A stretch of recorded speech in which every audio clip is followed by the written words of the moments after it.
This tutorial will show you how to create a wipe transition. So to start with, drag your clip to the timeline. In this instance, I'm going to use the same clip and fade it into itself, but I'm going to make one clip black and white so it fades from black and white into color. To do that, just jump over to effects. There's an effect in there called black and white. You just drag that to the clip and it makes it black and white. Let's line the clips back up, and we want to add a wipe effect to the top clip.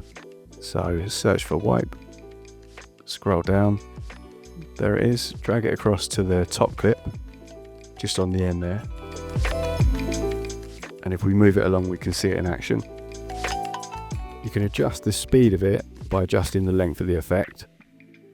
So we've made it longer to make it slower. And for more control, click on the effect itself. Make sure you're on the Effect Controls tab. If you want a border, click on Border Width. I'm going to set this to 20.